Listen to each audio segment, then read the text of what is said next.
Hi, I'm Jermaine, Hi, I'm Christine. and we're going to talk to you a little bit about what it's like to sail transatlantic on ARC 2020.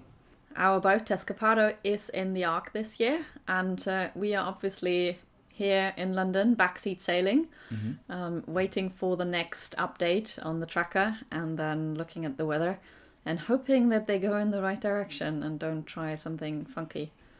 So it's a little bit about looking back on what's happened over the last week, and also a little bit about looking forward to what they might be experiencing. Just to recap, Ark is about 2,700 nautical miles from Las Palmas, Gran Canaria to St. Lucia, and has been running the 46th year this year. And typically there are two divisions. There's the cruising division and the racing division. For the cruising divisions, there's a couple of different rules. They're allowed to put the engine on if they're like trapped in a wind hole, whereas the racing division is sailing only and trying to get across as fast as possible. This year in the racing divisions are only 5 boats, so it's a bit of a special year. Yeah. In the cruising division, there's a lot more boats. So normally racing division will be split into kind of different classes as well. So you've got the kind of super high performance boats, and you've got those that are kind of more traditional and more kind of cruisy racer, or maybe not even racing boats at all. This year they're all in one big category of just 5 boats. If we look at the route, there's basically 2 outer boundaries of how you can go from Las Palmas to St. Lucia. Either you go the more northern route, where you stay closer to the rum line, or you can go south to basically nearly Cape Verde, and then you go across. And the trade winds should basically push you on there, and depending on when the trade winds settle in and which wind situation currently is, you might choose to be either more north or more south, and typically all the boats will be somewhere in between these outer ranges. So the trade winds normally establish around about now, maybe a little bit later. Once they establish, they're going to be basically propelling the fleet across from kind of round about Cape Verde to St. Lucia in the Caribbean area. However, because it's a little bit early to expect the trade winds to be fully established, you start to get some kind of really interesting things happening. Some wind holes, some kind of high pressure areas maybe sitting on the rum line, causing people to have to kind of do different routes. There was one year, I think, a few years back, where half the fleet went kind of above the rum line to try and get round a high pressure area where there was just no wind, and half the fleet went kind of down below that rum line. This year's been a bit more traditional, but looking forward, as we'll do in a second, you can see that it's still going to be quite interesting in the next kind of coming week. If we look at the start this year, traditionally you would be in a situation where the wind basically comes from here, and then you have acceleration zones between the islands where the wind is going into a funnel and that makes it speed up. So in between the islands, you basically have a lot more wind. In addition to that, you also have the wind shadow, which is coming off from the island. So there is not a lot of wind around these areas. So this year, it was a bit different. Mm-hmm. You start on the top of the island and then you make your way further south. And then you decide if you take the more southern route or if you stay closer to the rum line. The wind this year did not come from the east, but it came from the south. So you had to go against the wind going down the island at the start, which means that they couldn't just go down, but basically had to tack their way to the south of the island. So normally for ARC, you're looking at like a downwind race for 90% of it, and then hopefully a bit of reaching as well. But in this circumstance, starting kind of trying to head more upwind and having to tack your way past the island was a little bit unusual. And the way the boats are set up and the fact that they're carrying supplies for the next 4 weeks means that they're heavier in light winds. It wasn't a great start for anyone who was in the racing fleet who couldn't just switch their engine on. Okay, let's look at the start. So the start of the race was 12:45, and most of the fleet crossed the start line pretty much on time, or just behind. It's a 3-hour penalty to be early, so everyone's fairly conservative considering it's probably going to be a 14 to 21 day race.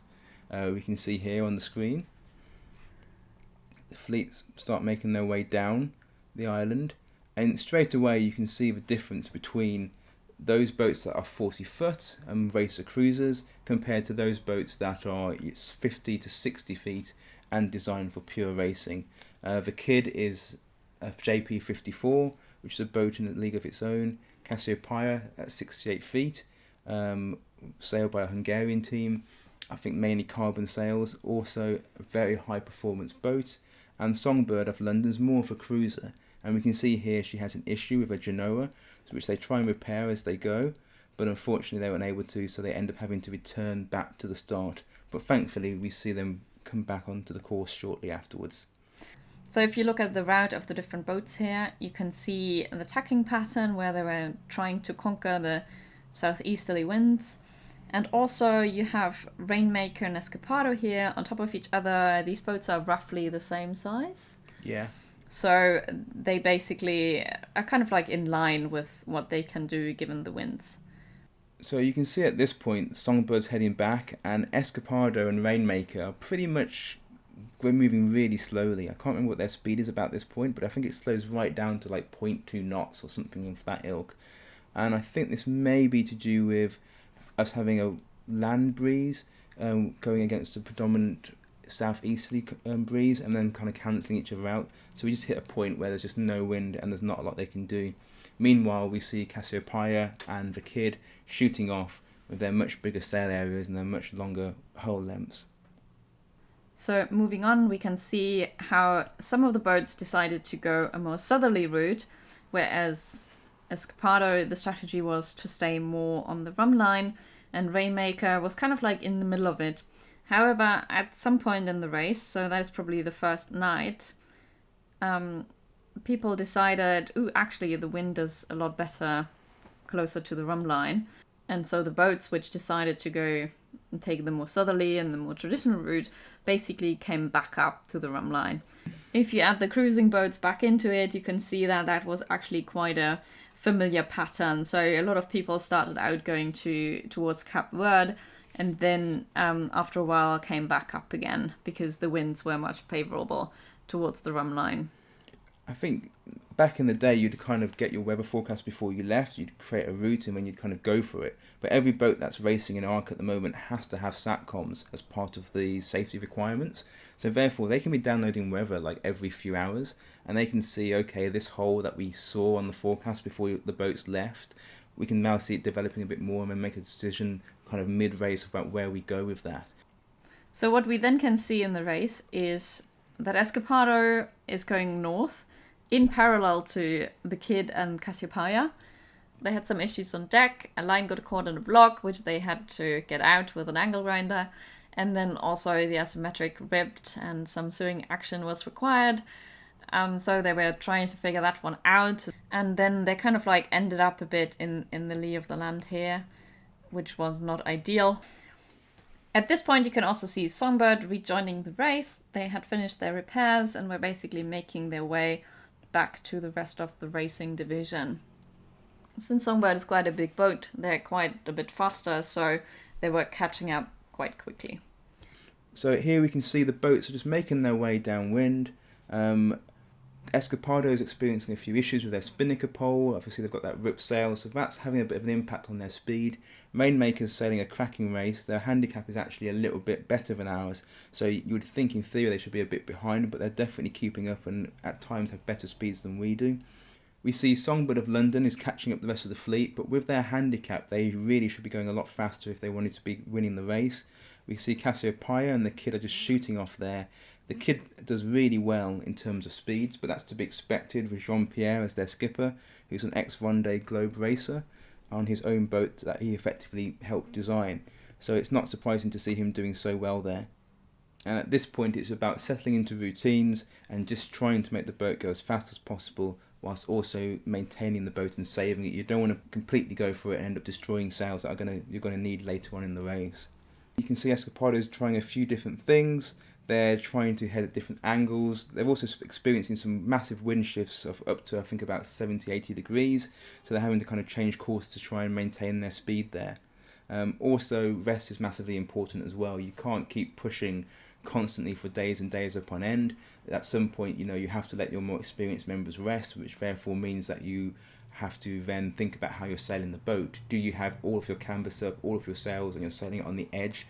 Or do you have to then back off a little bit so that it's a little bit safer for everyone on board, but you're losing a bit of speed, but at the same time you're letting your experienced people rest, regain a bit of composure, regain their ability to function a bit better.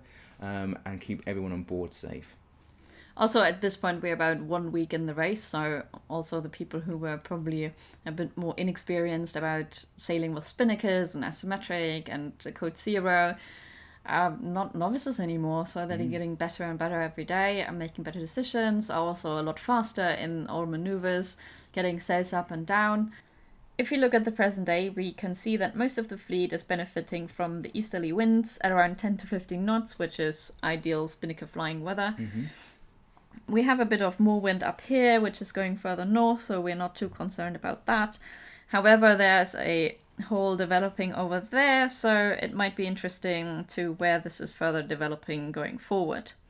So if we basically look at the weather prediction over the next couple of days, we can see that that hole here is getting bigger, but it is also moving away from us, which we like. However, this is just one model, and at the moment we're tracking up to 5 different models, and some of these models show this hole developing different places and potentially across the whole fleet. For this model specifically, it is basically disappearing. There is a bit lighter wind over there, but then at this far out, the wind predictions are not that accurate anymore, and you basically have to wait a couple of days to see how the different areas are developing. Yeah, basing your strategy on kind of 3 or 4 days worth of wind forecast is kind of sensible. If you're trying to base it on what's happening in 10 days' time, you've got to take it with a bit of a pinch of salt. You can see that depending on which model you use, it gives you a different idea of where this hole's developing ahead of us. And that means that tactically, the decisions you make now could be huge. It could be a massive snakes and ladders race at the end. If you're in the cruising division and you get it wrong, well, it's not so bad. You switch your engine on, you're going to end up getting back to St. Lucia. So let's look at the 2 most common weather models and then the predict wind interpretations of them to see what we might expect going forward. You can see that there's a huge variation here in terms of what we could expect and what we need to do if we get one or the other. So if we look at the 4 weather models here, we have the European model ECMWF, which is the black one. We have the GFS model, which is an American model.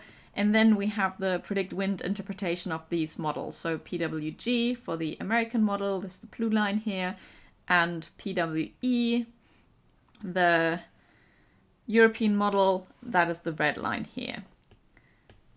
So if you look at the predict wind interpretation of the American model, we can see that it suggests to go further north for a bit and stay north of the rum line.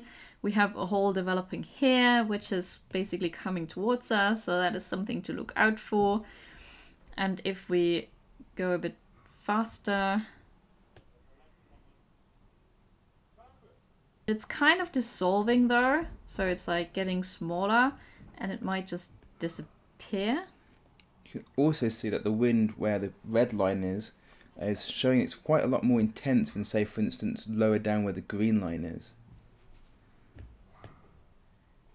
The hole we were worried about in the beginning is kind of like completely dissolved. However, what is happening and what is starting to happen here is that we basically have something coming from behind, which is trying to catch up with us. So now's a good time to look at the other weather models. If all 4 of them agree that this is going to appear in the exact same location, you can be pretty confident that that's generally what's going to happen. If we see a huge variation in split, then we need to consider what those variations could mean depending on what develops.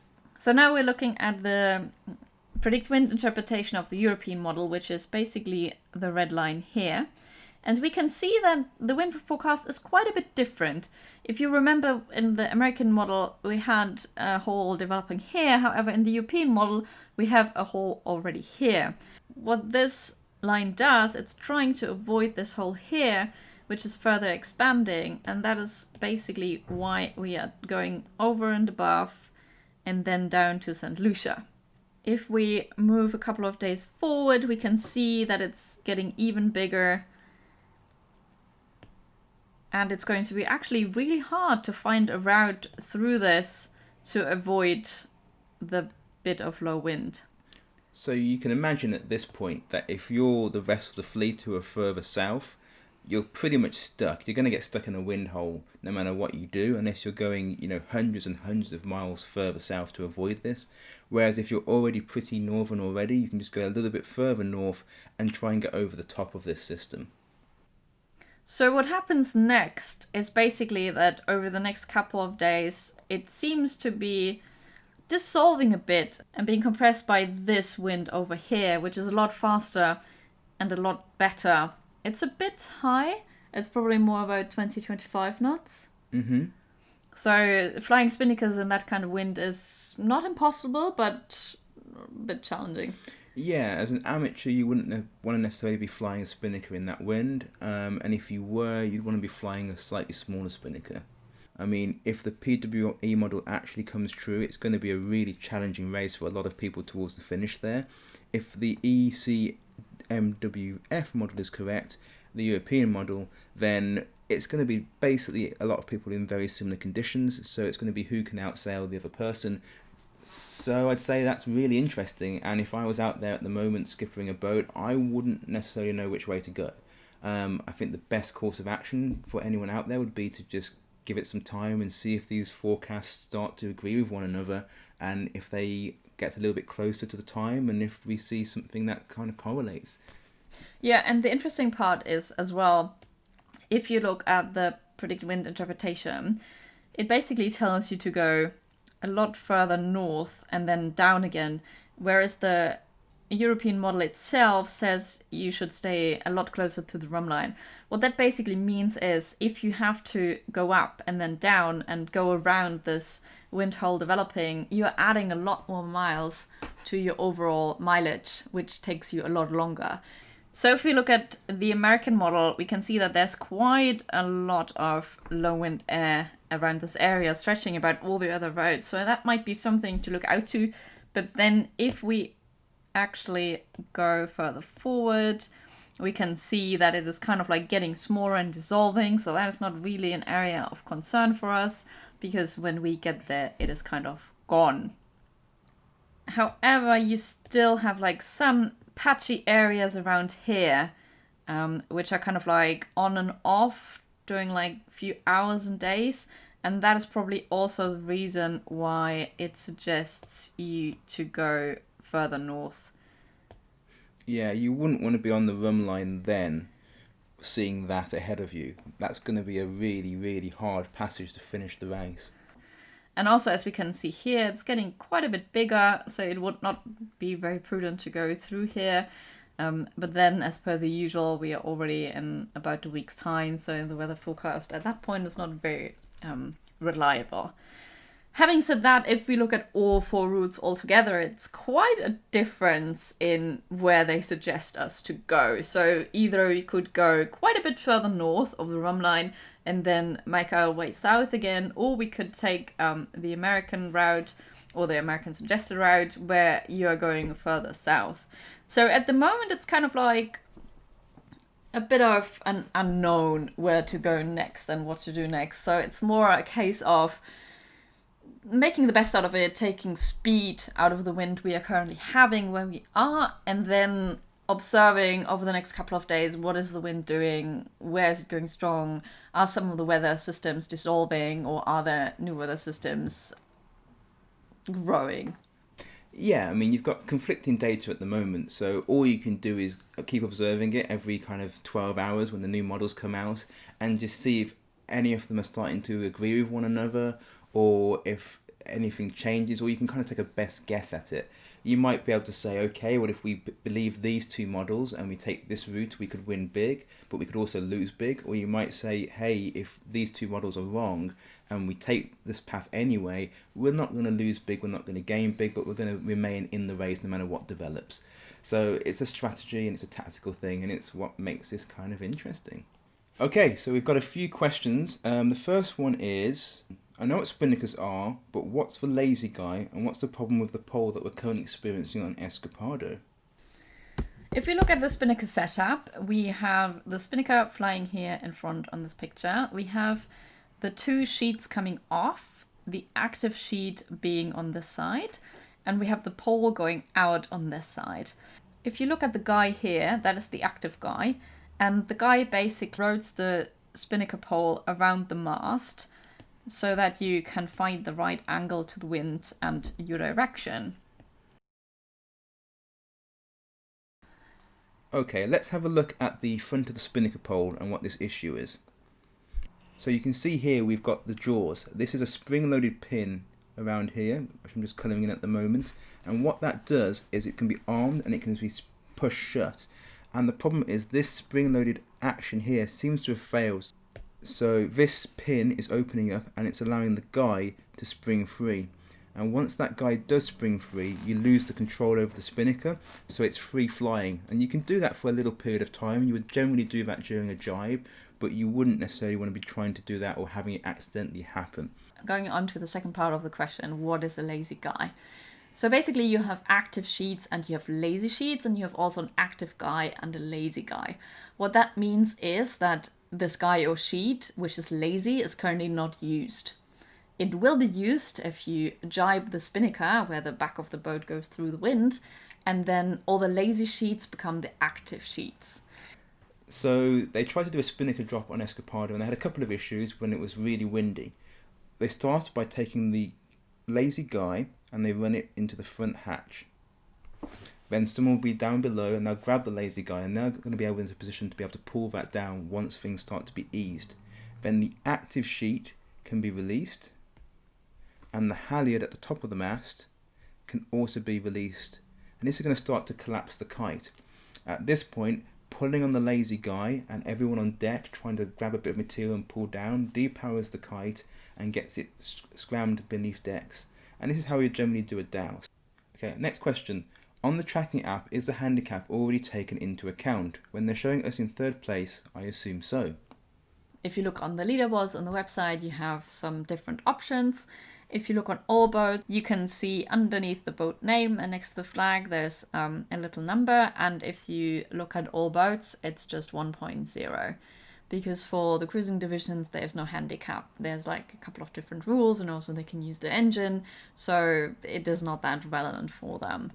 However, if you then select the racing division, you can see that there's different numbers for different boats, and these handicaps are already considered in the overall ranking. So Escapado is already on third place considering the handicap. It's quite interesting because you can see a boat like Cassiopeia is going a lot faster than Escapado is, but once you consider Cassiopeia's huge handicap, they're actually going slower than us most of the time, hence the reason they're currently sitting much further down the ranking than we are. Okay, so we had another question here about routing and tactics. I think we've already covered a lot of that, but if there's anything we've missed or anything that wasn't clear, please let us know and we'll try and go through that in more detail. Caroline asks, how much info/data do they have regarding the other racing boats? Also, on the Waibi app we can see where the wind and the doldrums are. Do they have the same sort of information? So they have a satellite phone on board, which also has internet access. However, it is very, very slow. So they can download the same wind predictions and the same routings we just showed to you. I think the speed is 2.3 kilobits. If you remember these little modems we had in the beginning of internet, they were a lot faster. I think, how much were they? 50? So a modem back in the day, like when dial-up kind of stopped, it got up to about 56 kilobits per second, and we're running at 2.3. So kind of 25 times slower than dial-up in 1992. So what you usually would do, you choose one weather model which you think gives you the best prediction, and then you just download that info, and they even can load it into their routing software and GPS software, and then can calculate it with different information as well, like they can get currents, waves, etc. So they can do that, and typically you would get it like once or twice a day and include it into your GPS, have a rerouting and optimization of your route. If you've seen before on Predict Wind, we also have the Waibi tracking data, and that is also some information they can get on the boat as well. Okay, so I hope we've been able to give you a bit of an insight into the tactics and what's it like being on board. If you've got any further questions, then let us know. We'll try and answer them in another video. We hope to do a follow-up soon. Thank you for watching, and bye for now. Bye.